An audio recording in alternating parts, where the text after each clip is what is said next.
발제자님, 선배 동료 패널 여러분, 그리고 참석하신 여러분들, 그리고 유튜브로 이 토론을 지켜보시는 우리 시민 여러분들, 토론자 중에 한 사람 전명덕 변호사입니다. 제가 지난번 중대범죄수사청하고 공수처 설계 토론회 때도 한번 참석했는데 그때는 시간이 촉박해가지고 사실 많은 얘기를 할 수 없었습니다. 그래서 오늘은 제가 하고 싶은 말을 빠뜨리지 않기 위해서 20분이라고 해가지고 20분용으로 그 발언 내용을 요약해서 왔는데 또 15분이나 하시니까 방금 또 교수님께서 또 짧게 해주셔가지고 저한테 시간이 좀 남을 것 같습니다. 제가 지금 발제자 두 분의 토론을 보다 보니까 마치 이제 그 경찰하고 검찰하고 힘겨루게 하는 싸움 느낌이 들어가지고 사실은 이 서초동에서 일하는 변호사 입장에서 볼 때는 사실 동떨어진 얘기다, 약간 그런 느낌이 들었습니다. 중요한 거는 어떤 제도의 장단점이 있는 건데 우리 국민들 입장에서 그것이 얼만큼 피해가 안 갈 수 있는 제도를 만들 수 있냐, 대책이 무엇이냐, 이런 부분에 대해서 집중적으로 논의를 해야 할 자리가 아닌가 싶습니다.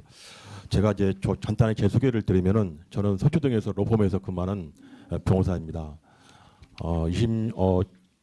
문재인 정부 때 청와대 민정수석실에서 사실은 그 당시 검경 수사권 조정 업무도 좀 했었고요, 관여했었고, 또 저는 지금도 이제 민주당에서 이제 검찰 국제대책위원회 활동했었고, 또 검사범죄 대응 TF라고 거기서 뭐 한명수 총리의 의정교사 의혹이 있는 어미정 검사라든지 유우성 서울시 공무원 감초 투약 사건 담당 검사였던 안동환 검사라든지 이런 불법을 저지른 검사들에 대해서 탄핵 소추 실무에도 관여해 왔었습니다. 또 예례 사건 재판을 맡으면서 검찰로부터 터무니없는 공격을 당한 변호사이기도 합니다. 이런 문제식을 담아가지고 검찰 개혁을 주제로 한 대한건국 고발자라는 책도 제필했습니다. 제가 책을 가져왔는데요. 제가 책을 선전을 가져온 게 아니라 제가 이렇게 검사에 대해서 여러 가지 문제점을 지적한 변호사임에도 불구하고 오늘 이 자리에서 토론에 참여한 이유를 밝히기 위해서 서두에 제 소개를 드렸습니다. 그동안 민주당 국회의원들에 대한 수많은 압수수색에도 참여했었고 변호인으로서 참여했었고 또 그간의 정치검찰의 공격을 현장에서 정면으로 맞이해온 당사자라고 생각합니다. 그래서 검찰을 불신하는 마음, 검찰을 싫어하는 마음, 그 마음만도 보면은 저는 사실 누구보다도 강하다고 말씀드릴 수 있습니다. 그런데도 저는 오늘 검사의 직접 보안 수사는 원칙적으로 유지되어야 한다는 입장에서 말씀드리려고 합니다. 서두에 제가 이렇게 말씀드리는 이유는 저 사람이 그동안에 검찰과 싸웠던 사람인데 왜 보안 사건을 유지를 하자고 얘기할까, 보는 저를 아시는 분들 가운데는 이해가 되지 않는다는 분도 있을 것 같아서, 또 저를 잘 모르시는 분들은 또 오해가 있을 것 같아서 미리 서두에 제 소개를 드렸습니다. 하지만 저는 대한민국 형사사법제도의 기틀을 다루는 문제에서는 개인적인 사감정을 다 버리고 오로지 국민의 입장에서 고민을 해야 한다고 생각합니다. 수사제도 개혁은 수상적인 권한 배분의 문제가 아닙니다. 수사에 관여된 피해자, 피의자, 그 가족의 삶에 직접적인 영향을 미치는 제도의 문제입니다. 따라서 이 논의는 검찰에 대한 호불호나 과거의 잘못된 행위로 인한 불신을 떠나서 현장에서 드러나는 문제점을 제시하는 데서 출발해야 합니다. 현장의 목소리를 무시한 채 수상적 논의만 반복하면 반드시 그 정책은 실패하고 피해는 고스란히 국민에게 돌아갈 수밖에 없습니다. 저희 결론을 먼저 말씀드리겠습니다. 저는 수사 기술 분리의 취지를 훼손하지 않는 범위에서 송치 사건에 대한 제한적 직접 보안 사건은 필요하다고 봅니다. 다만 그 전제는 분명합니다. 그 보안 수사는 송치 사건의 동일성 범위 내에서만 공소 제기 여부 판단과 공소 유지에 직접 필요한 최소 범위로만 허용되어야 하고, 별건 수사는 제도적으로 철저하게 봉쇄되어야 합니다. 즉 실내에서 검찰한테 권한을 주한 게 아니라 불신을 전제해서 검찰의 수사의 남용에 대한 불신을 전제해서 통제 장치를 설계하는 게 중요하다는 말씀을 드리고 싶습니다. 제가 생각하는 이유는 그 두 가지입니다. 첫 번째는 책임과 수단의 규정입니다. 공소의 제기와 유지에 대한 최종적 책임을 검사에게 부여하고 있습니다. 그런 이상은 그 책임을 다하게 하기 위해서라도 검사가 사건의 사실관계를 독자적으로 검증할 수 있는 제도적 기반이 필요하다고 생각합니다. 기소는 국가 형벌권 행사의 개시를 결정하는 매우 중대한 판단입니다. 그런데 검사에게 가능한 선택지가 보안 수사 요구권이 하나뿐이라면은 사건은 원칙적으로 다시 다른 수사기관의 역량과 경찰이죠. 경찰이나 또 중수청 그 수사기 역량과 또 그 수사기관의 수사 우선순위에 따라서 좌우하게 됩니다. 최종 책임은 검사한테 있는데 실질적 검증 수단이 간접적이면은 제도는 구조적으로 불균형이 됩니다. 실무에서 기소 판단은 기록만으로 되는 사건도 있습니다. 그러나 진술의 신빙성, 대질의 필요성, 핵심 증거의 연결고리, 반대 증거의 존재 가능성 등 기록만으로 확정하기 어려운 쟁점이 적지 않습니다. 특히 경제범죄, 금융범죄처럼 법리검토와 사실관계의 정밀한 연결이 필요한 사건에서 이 부안을 제때 못하면은 결국 무죄 위험이 커지거나 반대로 무리한 기소가 될 수도 있습니다. 결국 국민 입장에서는 정확성 또는 속도 모두를 잃을 수가 있습니다. 둘째는 현장에서 실제로 나타난 문제입니다. 2020년 형사소법 규정으로 검사의 수사 지휘권이 폐지되고 그 대체제로 부안 수사 요건이 신설되면서 경찰은 검사의 지휘를 받는 기관이 아니라 동등한 수사기관으로 자리 잡았습니다. 그 취지는 존중돼야 됩니다. 다만 현장에서 어떤 결과가 발생하는지 냉정하게 봐야 합니다. 저는 현장에서 일을 하는 변호사로서 현장에서 어떤 문제가 나타난지를 그 부분을 놓치면은 절대로 어떤 기억이 많이 있다 하더라도 소용없다고 장담합니다. 제가 예를 들어 보겠습니다.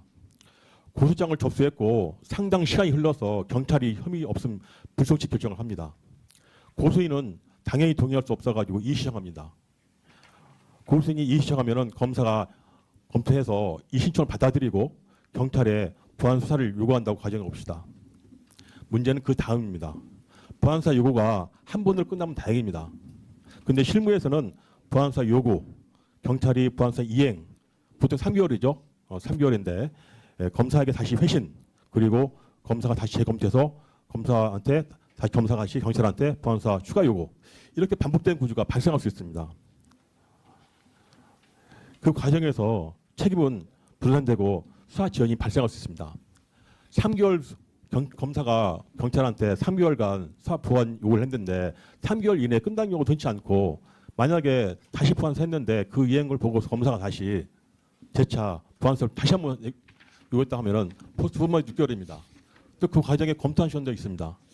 제가 지금까지 진행한 사건 중에서 고소해가지고 모르겠습니다. 1년 이내에 사건 끝난 게 하나도 없습니다.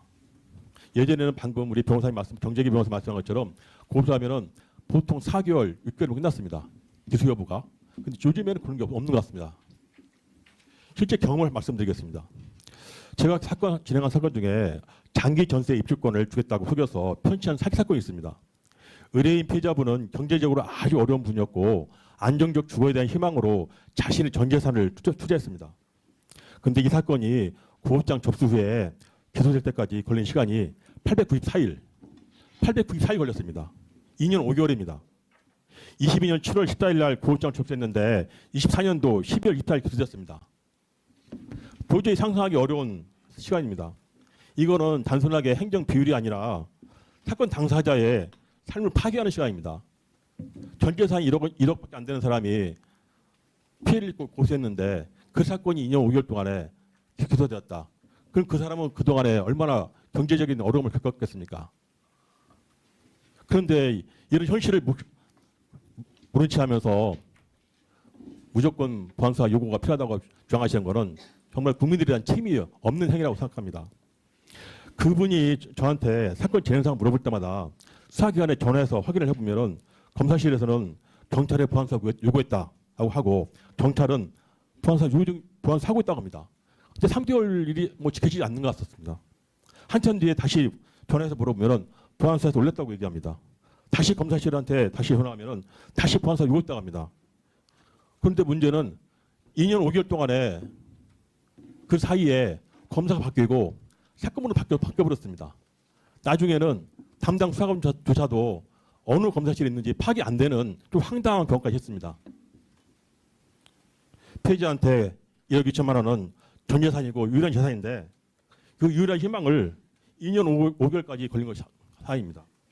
저는 사실 변호사 하면서 그분한테 전화 올 때마다 미안해가지고, 물론 제가 수사하는 사람이 아닙니다. 수사가 잘못돼가지고 2년 5개월 걸렸는데 변호사라서 미안해가지고 말을 못할 지경이었습니다.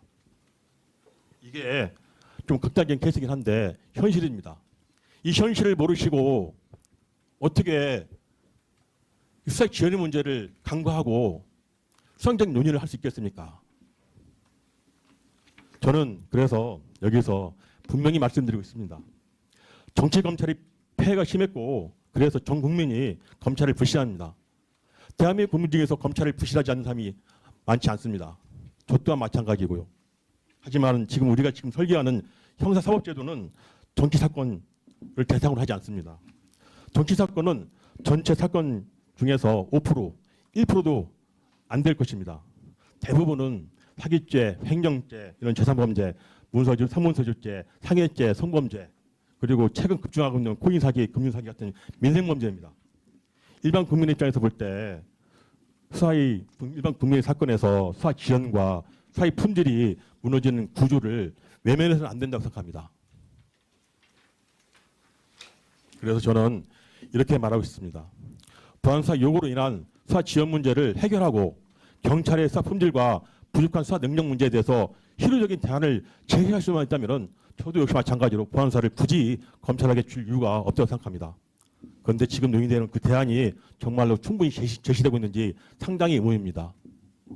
최근에 박은정 의원께서 형사사법 포털, 형사사법 킥스라고 수사 진행 사항을 파악할 수 있는 그런 프로그램인데 킥스를 공유해서 검경 간에 킥스를 공유해가지고 수사 지연을 해결하자는 주장을 하셨습니다. 검찰과 경찰이 킥스를 투명하게 공유해서 사건이 어디에 머물러 있는지 실시간 확인하면 지연을 막을 수 있다는 논리인 것 같습니다. 그 취지는 이해합니다. 다만 저는 두 가지 의문이 있습니다. 첫째, 그 정도로 과연 사건이 지연된 게 해결될 수 있을지 의문입니다. 둘째, 더 중요한 문제는 킥스가 디지털 수사 지휘로 기능할 수 있는 위험성입니다. 검사가 킥스를 실시간 모니터하면서 이거 보완해라, 저 질문 왜 하느냐 이런 취지로 메모를 남기거나 지시를 남기면은 형식만 맡긴 것이지 실질적인 수사 지휘가 되는 겁니다.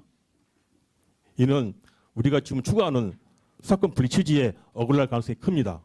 결국 지휘권 폐지가 아니라 디지털 수사 통제로 들어갈 수 있는 위험성이 있는 것입니다. 또 하나, 저는 경찰 수사 능력의 개인 간 격차 문제를 말씀드리고 있습니다. 이 문제는 물론 일반화하면 안 됩니다. 훌륭한 경찰 수사관도 많습니다. 다만 변호사로서 사건을 반복해서 접하다 보면은 경찰 수사 품질의 격차, 수사 능력의 편차가 분명히 존재하고 특히 법리검토가 핵심인 경제범죄에서는 그 편차가 크게 드러난 경우가 많습니다. 저희가 횡령죄, 배임죄를 고소해서 어떤 대부분 판례를 제시하면은 담당 수사관께서 판례를 이해하지 못해가지고 다시 상세하게 설명을 해야만이 사건이 제대로 수사되는 경우가 많이 있습니다. 기본적으로 형사소법에 대한 충분한 지식이 없기 때문에 한계가 있는 것 같습니다. 저는 제 경험을 말씀드리면은 불순치 이유서, 불순치 결정을 하고 경찰이 불순치 결정을 하고 그 불순치 이유서를 보니까 그 이유 자체가 너무도 법리에 맞지 않아서 강하게 담당 수사관한테 항의한 적이 있습니다. 정말 심하게 항의한 적이 있습니다. 너무 황당하게 그 수사 불순치 이유서가 법리에 안 맞는 내용을 하고 있어가지고 어떻게 이럴 수 있냐. 근데 돌아온 답은 이의신청하라는 거였습니다. 이의신청하라는 거였습니다. 이의신청하면은 당사자는 다시 절차를 밟아야 됩니다. 또 변호사 비용도 들어갑니다. 그냥 공짜가 아닙니다. 어떤 국민은 비용이 부담돼서 이의신청을 못합니다. 저는 실제로 의뢰인이 비용 부담 때문에 1년이 지나도록 이의신청을 못하는 사례를 겪었습니다. 절차가 있으니 권리가 보장된다. 이런 말이 현실에서는 돈 있는 사람만 권리를 쓴다는 그런 말로 바뀔 위험이 있습니다. 이 말씀을 제가 드려야 할지 잠깐 고민되긴 하는데 제가 아주 친한 30년 경력의 경찰 수사팀장님이 저한테 해주신 말이 있습니다. 요즘에 그분이 고민이 저한테 토로하신 말씀인데 요즘 주임사관의 수사 능력에 대해서 아주 배타는 말 들었습니다. 물론 제가 이 말 드린 것은 경찰관의 수사 능력을 폄하하려는 게 아닙니다. 그분 말씀을 빌려보면 경제 수사는 어렵고 수사 능력 격차가 커져서 사건을 맡기기가 부담스럽다고 얘기하셨습니다.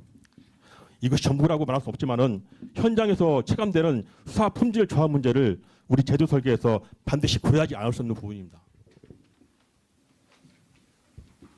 그렇다면은 대안은 무엇입니까? 저는 여기서 제한적 직접 보안수사가 현실적인 해법이 될 수 있다고 생각합니다. 보안수사 요구로도 가능하다고 하지만은 복잡하게 왕복 절차해가지고 1년, 2년 모두로 시간을 끌 이유가 있습니까? 공소 책임기관이 공소 유지와 공소 재개에 대한 책임 있는 검찰이 최종 판단을 해서 직접 필요한 최소 보완을 위한 수사를 신속하게 해버리면은 지금까지 말씀드린 그런 문제들이 단번에 다 해결될 수 있습니다. 이게 오히려 더 일반 국민들, 보통 평범한 일반 국민들의 입장에서 볼 때 그 시간과 비용이 줄어드는 결과를 낳을 거라고 확신합니다. 다만 여러분들이 지적하는 것처럼 그동안 정치검찰의 폐해 때문에 무리한 수사, 정치적 목적의 남용된 수사에 대한 두려움 때문에 그 남용 우려가 그런 부분에서 우리가 지적하지 않을 수 없습니다. 그러나 해법은 부안사건의 폐지가 아니라 통제해야 된다고 생각합니다. 저는 직접 부안사 권한의 남용 가능성을 부정하지 않습니다. 다만 그 위험 때문에 권한 자체를 없애자는 가는 논리는 설득력이 약하다고 봅니다. 쉽게 비하면 이렇습니다. 칼이 위험하니까 칼을 없애자는 저는 같습니다. 칼은 위험하지만은 칼을 없애면은 요리를 못합니다. 해답은 칼을 없애는 게 아니고 칼을 안전하게 쓰게 만드는 규칙과 통제 장치를 마련하는 것입니다. 수사권도 마찬가지인 것입니다. 사건이 남용될 수 있으니까 검찰 사건이 남용될 수 있으니까 검찰이 보안사를 통해 가지고 별건 수사할 수 있으니까 아예 보안사건을 폐지하자 이렇게 주장하지만은 그거는 통제해야 되는 문제지 기능 자체를 아예 없애버리면은 또 다른 상태의 공백과 피해가 생깁니다. 더 본질적으로 말씀드리겠습니다. 검사의 직접 수사권을 폐지한다고 해서 수사권 남용의 문제가 해결될 수 없다 봅니다.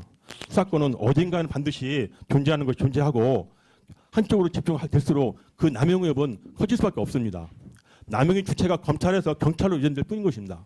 실제로 경찰 권한이 대폭 강화된 이후에 우리 그 발제자께서 발언 발제자문에 써 있는 것처럼 사건 경찰권을 빌미로 해가지고 금품을 수수한 경찰관 뇌물 사건이 있었습니다. 이 사례가 보여준 것은 간단합니다. 권한이 검찰에 있든 간에 경찰에 있든 간에 통제되지 않으면은 남용은 발생한다는 것입니다. 따라서 누구한테 주느냐 이게 문제가 아니라 어떻게 통제되느냐가 논의의 출발점이어야 됩니다. 저는 그래서 결론이 부안사의 폐지도 아니고 무제한 허용도 아닙니다.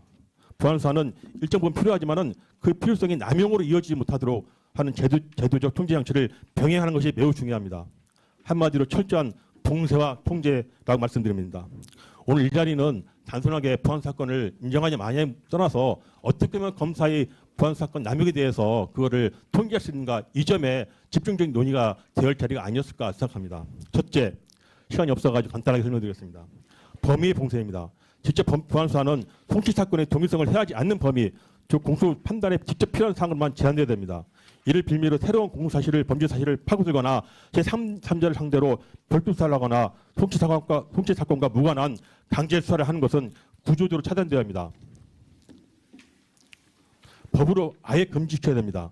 별건사는 의지가 아니라 불가능하게 해야 되는 것입니다. 둘째, 절차의 봉쇄입니다. 직접 부안사를 개시할 때마다 부안사 계획서 작성하고 상급자의 사전 승인, 강제 수사 시 추가 통제, 사후 종결 보고 점검이 의무화 되어야 됩니다. 마음 먹으면 한다가 아니라 마음 먹어도 못한다, 마음대로 못한다는 그런 장치가 되어야 됩니다. 셋째, 데이터와 공개의 봉쇄입니다. 부안수사 건수, 부안건수 유형, 강제 수사 비율, 평균 기간, 결과, 동일성 위반 적발, 징계 시정 현황을 관리하고 정기적으로 공개됩니다.